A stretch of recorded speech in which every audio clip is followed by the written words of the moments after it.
Hello again, boys and girls. It's Mr. K, your art teacher, coming to you from my studio. It's Thursday, and let's add some more to the two-dimensional rendition of a three-dimensional wooden mannequin. My supplies, once again, basic number 2 pencil. There's a large pink eraser. I will need my ruler just a little bit today, and a blending stump is always a good thing to have. Wonderful. Couple things before we get started. We are now officially past midterm. Your grades, for the most part, have been wonderful. Let's keep at it. Let's keep having fun. And let's keep making really nice artwork. I'm going to take my eraser and we're done with that original, what was it, kind of like a 4-inch line.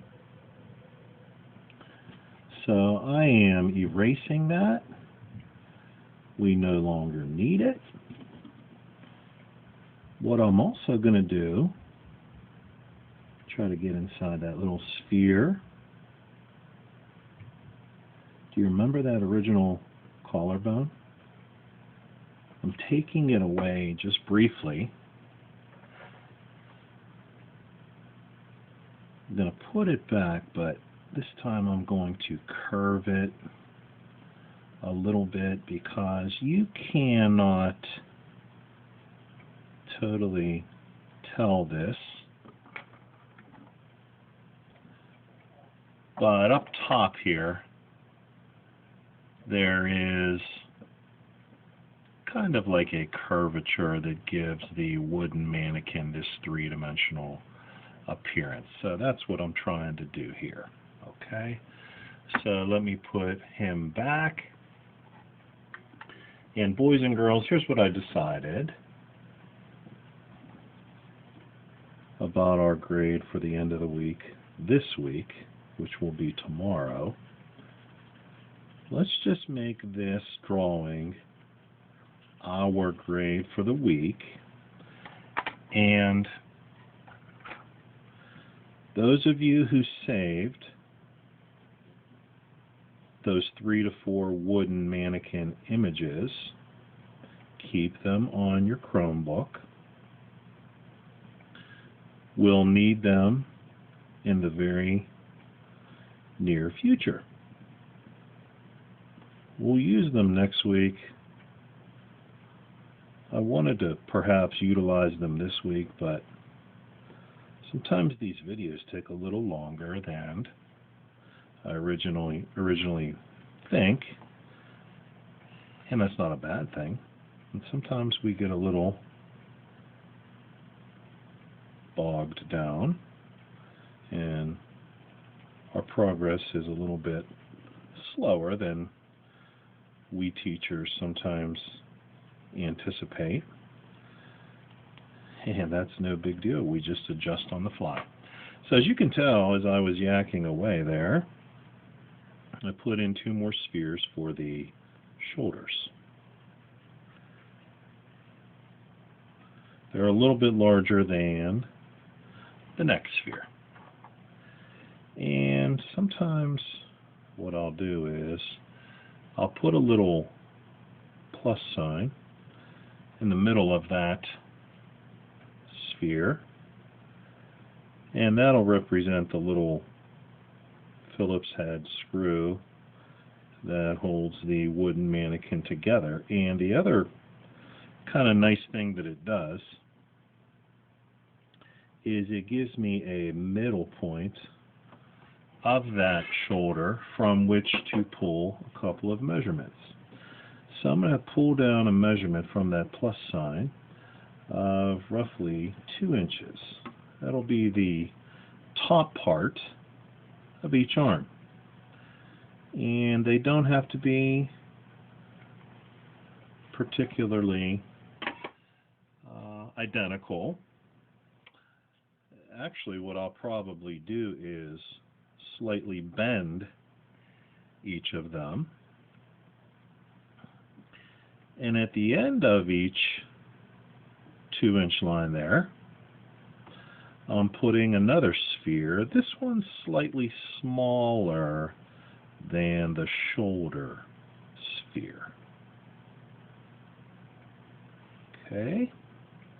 Keeping in mind that there's going to continue to be a dark side, so I'll shade up with these hatch marks the left-hand portion. Again, let me reiterate that we are simply taking basic shapes and giving them a thing called form. Okay, excellent. Now let's fill in some of that area between the shoulder and the elbow with the upper arm. And basically what I'm doing here is drawing a tube-like structure. It's just a smidgen wider at the top than it is at the bottom. So I figure if we split the remainder of this wooden mannequin up over the course of today and tomorrow, we can finalize a little bit of the upper body today. Remember, this is called the torso, from the neck down here to the belt line. And we're adding some arms to the upper body here. And then tomorrow, which will be Friday, how about we'll concentrate on the lower half, and then you can submit your wooden mannequin drawing by 3 o'clock. And that'll be your grade for the week. And I think what I did was on the Google Classroom stream, when I put the assignment in, I think I referred to it as something like the stand-up mannequin or something very similar to that. Okay, let me continue these hatch marks, and probably you noticed that before I put the shadow in there, I eliminated that original 2-inch line that was kind of like a guide or a reference to us and for us, and we no longer need it, so I kind of got rid of it. Pretty cool how it's evolving already. I enjoy these little sketches. Gives us a good exercise in proportion and shadowing and shading, different values. And you kids have seen me draw quite a bit, and you know that I just love to keep going back and forth to different areas of the drawing, and I'm never quite totally finished with any particular part of the drawing, and that's what we artists do. We just keep striving and looking for that perfect piece of artwork, and I don't know that we ever attain it, but it's like that old saying goes, if you keep shooting for the moon, you'll eventually end up in the stars. So that's good advice.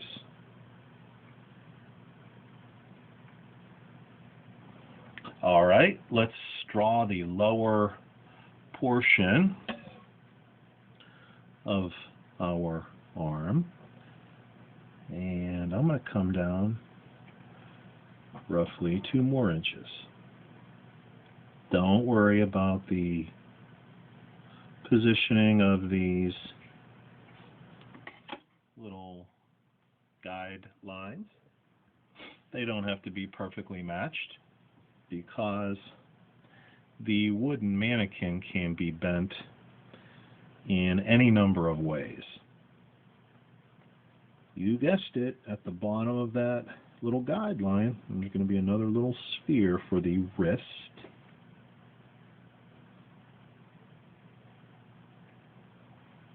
And this will lead us in a fairly accurate direction, because if you were to stand up straight, try this sometime, and have your arms dangling at your side, your hand, the tips of your fingers would line up at about mid-thigh for you all. And people who study human proportions have figured all this stuff out through the years. And the Renaissance masters, they were experts at the human figure and proportion, and they gained a lot of their knowledge in kind of strange ways. For example, it's well known that our Renaissance artist friends, Leonardo and Michelangelo, two of the all-time greats, they did human studies and dissections after death. They would experiment for artistic and scientific reasons on the human body. And it sounds very creepy, and it was, but they would actually respectfully take apart deceased human beings and study the internal workings and the external proportions. And from those experiments, they would then journal and write down their findings. And Leonardo's notebook in particular is still a very popular artistic achievement, well known to this day. And he has just many, many sketches of the human body. And this was at a time before X-ray machines and certain technologies that allow us to view the internal workings of the human body. He did it by way of pure experimentation. So, for example,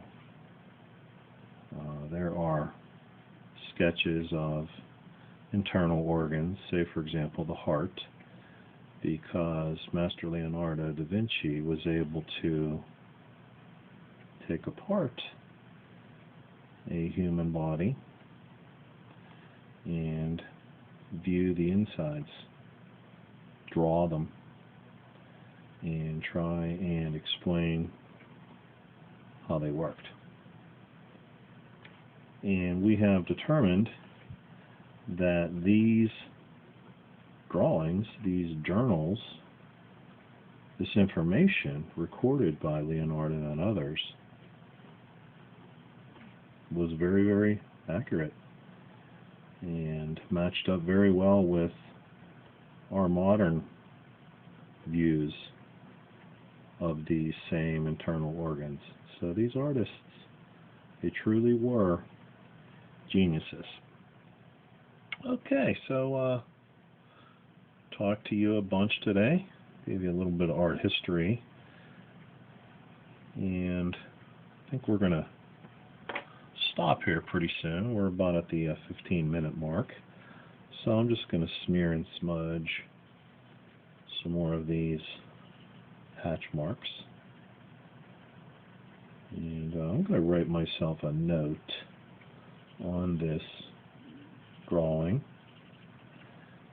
that the next time we meet up, which will be tomorrow, I'm going to show you a thing called a cross hatch.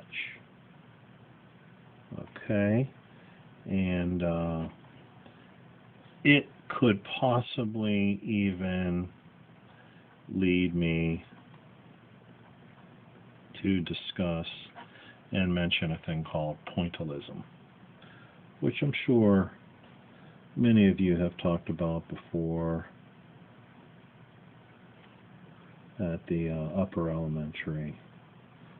I'm pretty sure you guys did a pointillism exercise assignment with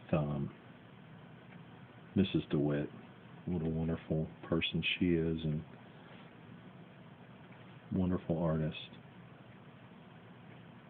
So this is where I'm going to stop, and as always, it's just so much fun to teach you kids, and I hope you're spending a good amount of time here working on these little components of our wooden mannequin friend. Take pride in what you're doing and just keep going back and forth all over the place like I'm doing. I'm just shaping things up and trying to even up particular areas, and I'm just never quite satisfied. And that's a good thing, to keep striving for a perfectly completed drawing, even though we'll never achieve perfection, but we'll get close, and we'll have a lot of fun trying. Okay, boys and girls, happy drawing. Hope you enjoyed today's lesson, and we'll meet up again tomorrow. Have a great day. Bye-bye.